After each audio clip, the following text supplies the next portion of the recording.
Shalom Bapak Ibu Saudara yang kasih Tuhan. Kita berjumpa kembali untuk membahas dan belajar bersama-sama tentang materi KKA pada pelajaran ke-6. Sebelum kita lebih jauh untuk masuk membahas pelajaran ini, kita berdoa terlebih dahulu. Kami ucap syukur Bapa yang baik atas kasih-Mu yang begitu luar biasa yang telah Kau nyatakan dalam kehidupan kami. Kami ucap syukur atas penyertaan kebaikan-Mu yang begitu melimpah dalam kehidupan kami, yang sampai saat ini kami masih dapat rasakan Tuhan, dan sebentar kami hendak belajar bersama-sama mengenai KKA pada pelajaran 6 ini. Kiranya Tuhan tolong kami, Tuhan memberikan hikmat kepada kami agar kami dapat mengerti Tuhan apa yang menjadi kehendak-Mu dalam kehidupan kami. Terima kasih Bapa yang baik, Kau juga memberkati jemaat-Mu yang rindu untuk belajar bersama-sama, untuk ingin lebih lagi mengetahui tentang kebenaran firman-Mu. Kiranya Engkau memberkati kami semua. Terima kasih Bapa yang baik, kami menyerahkan pembelajaran kami pada hari ini ke dalam tangan-Mu yang penuh kuasa. Dalam nama Tuhan Yesus kami berdoa, haleluya, amin. Baik Bapak Ibu Saudara yang dikasih Tuhan, pada kesempatan hari ini materi KKA kita memasuki materi yang ke-6 dengan judul Allah itu dekat, dan nats Alkitabnya terambil di dalam Injil Yohanes pasal yang pertama ayat yang ke-6 sampai yang ke-18, dan pasal yang ke-14 ayat yang pertama sampai yang ke-7.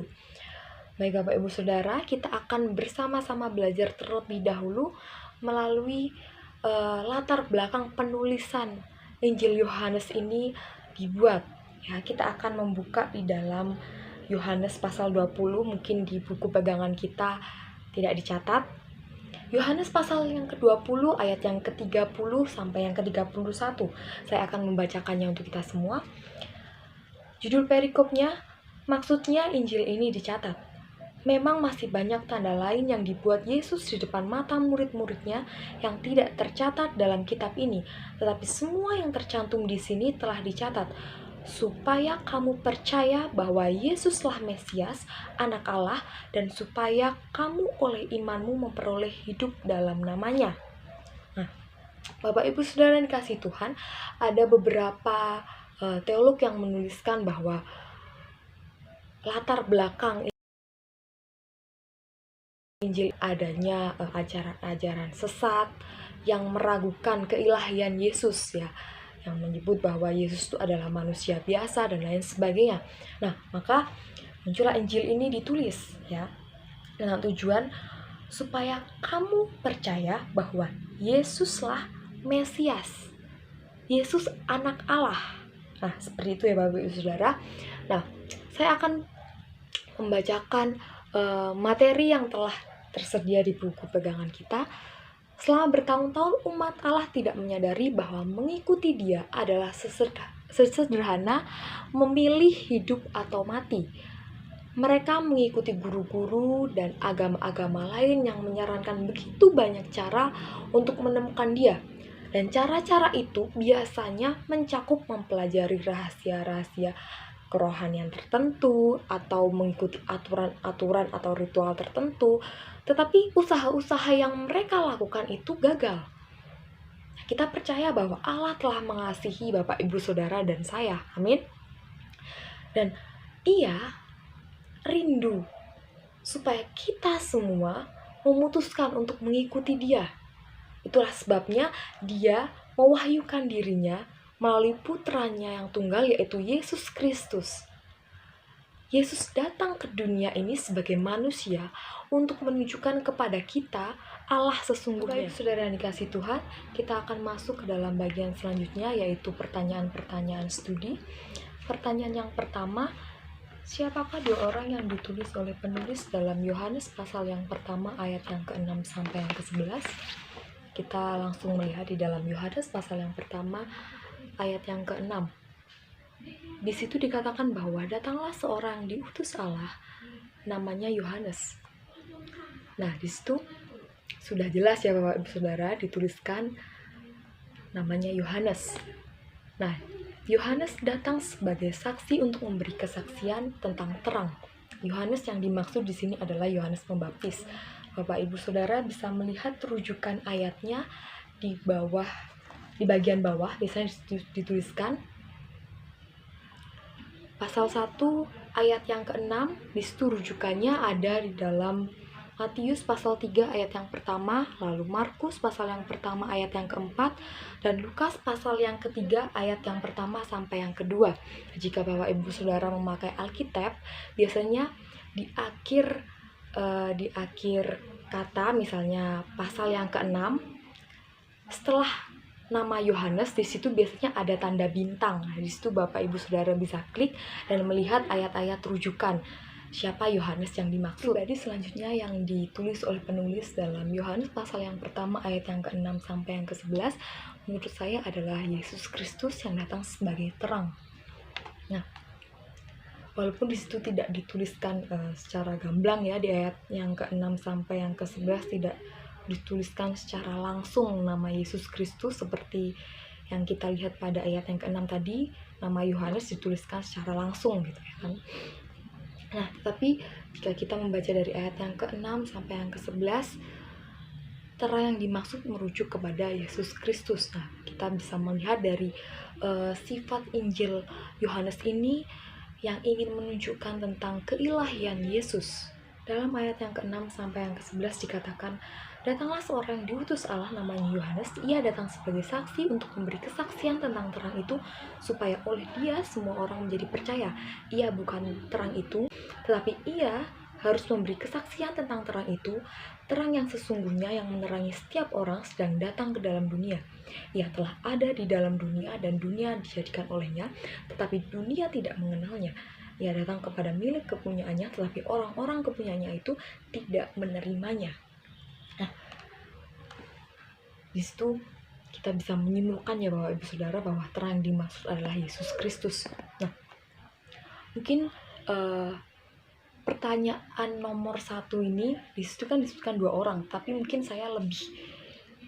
menurut saya lebih tepat jika di situ diganti menjadi pribadi ya. Jadi kalau misalnya Bapak Ibu Saudara mau menambahkan, mungkin di ayat yang ke-6, datanglah seorang yang diutus Allah. Nah, jadi pribadi yang mungkin ditulis oleh penulis dalam kitab Injil Yohanes ini, yang lainnya adalah Allah juga. Nah, lalu selanjutnya di soal yang kedua, siapakah orang-orang yang diutus oleh penulis dalam Yohanes? Kita bisa membukanya di dalam ayat yang ke-12 sampai yang ke-13. Tetapi semua orang yang menerimanya diberinya kuasa supaya menjadi anak-anak Allah, yaitu mereka yang percaya dalam namanya. Orang-orang yang diperanakan bukan dari darah atau dari daging, bukan pula secara jasmani oleh keinginan seorang laki-laki, melainkan dari Allah.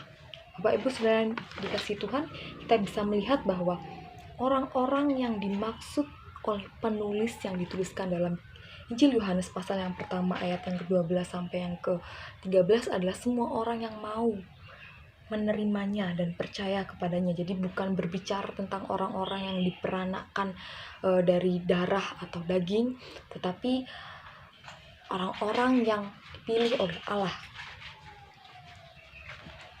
Pertanyaan yang ketiga, apa yang Yesus tunjukkan kepada kita? Kita bisa melihatnya di dalam Yohanes pasal yang pertama ayat yang ke-14 dan yang ke-18. Oke, ayat yang ke-14. Yesus ingin menunjukkan kepada kita bahwa Yesus adalah firman Allah yang menjadi manusia. Melalui Yesus kita dapat melihat Allah dan kemuliaannya karena Dialah yang menyatakannya kepada kita.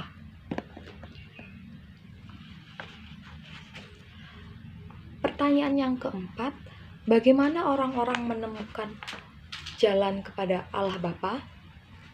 Kita bisa melihatnya di dalam Injil Yohanes pasal yang ke-14 ayat yang ke-5 sampai yang ke-6. Oke, kita bisa menemukan jalan kepada Allah Bapa dengan percaya kepada Yesus karena Dia adalah jalan dan kebenaran dan hidup. Dan tidak ada seorang pun yang datang kepada Bapa jika tidak melalui Yesus. Jadi cara agar orang menemukan jalan kepada Bapa sekali lagi adalah percaya kepada Yesus. Pertanyaan yang kelima, bagaimana orang-orang bisa mengenal Allah Bapa? Kita bisa melihatnya di dalam Yohanes pasal yang ke-11 ayat yang ke-7. Sekiranya kamu mengenal aku, pasti kamu juga mengenal Bapakku. Sekarang ini kamu mengenal Dia dan kamu telah melihat Dia. Jadi, cara untuk mengenal Allah Bapa adalah dengan mengenal Yesus. Karena Yesus ada di dalam Bapa dan Bapa ada di dalam Yesus. Seperti yang tertulis di dalam Yohanes 14 ayat yang ke-10 sampai yang ke-11. Nah, di situ dikatakan, tidak percayakah engkau bahwa aku di dalam Bapa dan Bapa di dalam aku? Apa yang aku katakan kepadamu tidak aku katakan dari diriku sendiri, tetapi yang diam di dalam aku, dialah yang melakukan pekerjaannya. Percayalah kepadaku bahwa aku di dalam Bapa dan Bapa di dalam aku. Atau setidak-tidaknya percayalah karena pekerjaan-pekerjaan itu sendiri. Nah, berbicara tentang pengenalan kepada Bapa, ya, kalau kita melihat di ayat yang ke-7a, ya, sekiranya kamu mengenal aku di situ ada yang dimaksud adalah Yesus, karena di atas kita bisa melihat di ayat yang ke-6 bahwa Yesus berkata, gitu ya, kata Yesus kepadanya, di sekiranya kamu mengenal aku. Nah, kata mengenal di sini menggunakan bahasa asli ginosko, ya, bahasa Yunaninya ginosko, berarti pengenalan yang berdasarkan dengan hubungan, pengenalan yang didapat berdasarkan pengalaman pribadi. Jadi orang bisa mengenal Allah Bapa dengan cara ia mengenal Yesus, karena Yesus ada di dalam Bapa dan Bapa di dalam Yesus. Kita akan masuk ke dalam pertanyaan diskusi. Pertanyaan yang pertama, apa yang Anda percayai tentang Allah Bapa? Bagaimana Anda akan menggambarkan Dia? Nah, Bapak Ibu Saudara yang dikasih Tuhan, berdasarkan apa yang telah kita baca dari Injil Yohanes, kita tadi melihat bersama-sama bahwa yang diambil adalah dari Injil Yohanes pasal yang pertama sampai pasal yang pertama dan pasal yang ke-14, ya Bapak Ibu Saudara. Nah, berdasarkan tadi beberapa yang telah kita bahas, apa yang Bapak Ibu percayai tentang Allah Bapa dan bagaimana Bapak Ibu Saudara menggambarkan Dia? Ini bisa didiskusikan ya dalam kelompok KKA masing-masing. Nah, misalnya Pak Ibu Saudara bisa memberikan jawaban karena kita tadi sudah belajar bersama-sama, Allah Bapa itu menurut saya adalah Sang Pencipta. Ya, karena di dalam Yohanes pasal yang pertama ayat yang kedua di situ, ayat yang ketiga di situ dikatakan segala sesuatu dijadikan oleh Dia. Dia yang dimaksud adalah Allah. Dan tanpa Dia tidak ada suatu pun yang telah jadi dari segala yang telah dijadikan. Jadi Bapak Ibu Saudara mungkin bisa menjawabnya, misalnya Allah Bapa itu sebagai Sang Pencipta, gitu ya, dan lain sebagainya. Mungkin Bapak Ibu Saudara bisa mendiskusikannya secara berkelompok untuk saling bertukar pikiran ya antara satu dengan yang lain. Di sekali lagi jawabannya mungkin bisa bervariasi ya, tidak ada yang benar ataupun salah, tapi kita saling membangun satu sama lain. Dan yang kedua, apa yang Anda percayai tentang Yesus? Bagaimana Anda menggambarkan Dia? Nah, mungkin Bapak Ibu Saudara juga bisa berdiskusi, misalnya dari Yohanes pasal 1 ayat yang ke-14, Yesus itu adalah firman Allah yang menjadi manusia.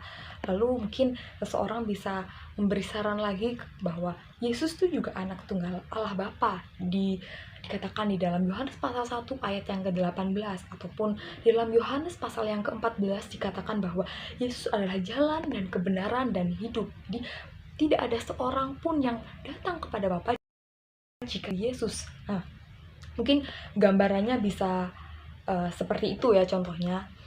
Dan Bapak Ibu Saudara bisa memberikan jawaban yang bervariasi, saling bertukar pikiran. Oke. Yang ketiga, apakah Anda merasa bahwa Anda perlu melakukan hal-hal tertentu untuk menjadi sukses, meskipun hal-hal tersebut tidak menuntun Anda kepada Allah? Jika iya, mengapa? Atau jika tidak, mengapa? Nah, mungkin kalau saya secara pribadi gitu ya, pasti akan menjawab tidak. Nah, karena ketika begitu kita tahu bahwa hal-hal yang akan kita lakukan itu tidak menuntun kepada Allah atau bahkan bertolak belakang dengan kebenaran firman Tuhan, nah hendaknya kita segera bertobat dan berbalik kepada Allah. Dan kita berbalik dengan melakukan hal-hal yang menjadi kebenaran firman Tuhan, apa yang menjadi kehendak Allah. Walaupun mungkin kita tahu, mungkin dengan pengetahuan kita yang begitu terbatas, kita tahu bahwa itu nantinya, nanti aku pasti gagal sih, pasti aku nggak akan sukses cepat ini sih kalau aku melakukan sesuai dengan kehendak Allah. Tetapi percayalah Bapak Ibu Saudara, apapun yang kita lakukan, ketika kita melakukan dengan kehendak Allah atau berdasarkan kebenaran firman Tuhan, mungkin pengetahuan kita terbatas, kita tidak tahu apa yang akan terjadi dalam diri kita kedepannya, kita tidak mengerti rencana Allah, tapi kita tahu bahwa Allah turut bekerja dalam diri kita untuk segala sesuatu, untuk mendatangkan kebaikan ketika kita melakukan sesuai dengan kebenaran firman Tuhan. Nah, di sini saya rasa jawaban Bapak Ibu Saudara juga sepaham ya dengan saya. Tapi sekali lagi, Bapak Ibu Saudara bisa mendiskusikan alasan-alasannya ya. Kalau tidak, mengapa? Kalau iya, mengapa? Nah, pertanyaan-pertanyaan diskusi ini sekali lagi tidak ada nggak ada yang benar atau yang salah ya. Jadi nggak ada jawaban yang paten gitu ya. Bapak Ibu Saudara bisa bertukar pikiran satu sama lain, bisa memberikan variasi jawaban untuk membangun komunitas kita, untuk memberikan jawaban-jawaban yang dapat memberkati satu dengan yang lain. Mungkin itu saja materi KKA yang bisa kita pelajari pada hari ini. Biarlah materi pada hari ini dapat menjadi kekuatan dan pedoman dalam kehidupan kita dan menjalani kehidupan hari-hari. Mari kita berdoa. Kami ucap syukur Tuhan dan kasih-Mu yang senantiasa ada dalam kehidupan kami. Kami ucap syukur karena Engkau begitu baik dan luar biasa dalam kehidupan kami. Engkau mengingatkan kami bahwa Engkau begitu dekat dengan kami, Tuhan. Kami ucap syukur Engkau telah mengorbankan anak-Mu untuk bersama-sama dengan kami, untuk menolong kami, untuk menjaga kami, untuk melindungi kami dalam segala hal. Tuhan, terima kasih Tuhan untuk materi yang telah kami terima. Kiranya materi ini dapat menjadi penopang dalam kehidupan kami, dan kami dapat melakukannya dalam kehidupan sehari-hari kami, dan kami dapat menjadi berkat bagi lingkungan kami, bagi sesama kami, dan nama-Mu dapat dipermuliakan. Terima kasih Bapa yang baik. Engkau juga memberkati jemaat-Mu yang sedang mengalami permasalahan, mungkin Tuhan kami tidak tahu, tapi kami percaya sebagai komunitas yang membangun, kami mau menopang satu sama lain, kami mau turut andil Tuhan untuk meringankan beban mereka, mungkin dengan bantuan doa yang bisa kami lakukan, tapi kami percaya Engkau akan menolong mereka. Terima kasih Bapa yang baik, kami ucap syukur dan kami menyerahkan sepanjang kehidupan kami ke dalam tangan-Mu yang penuh kuasa. Dalam nama Tuhan Yesus kami berdoa, haleluya, amin. Tuhan Yesus memberkati Bapak Ibu Saudara yang kasih Tuhan.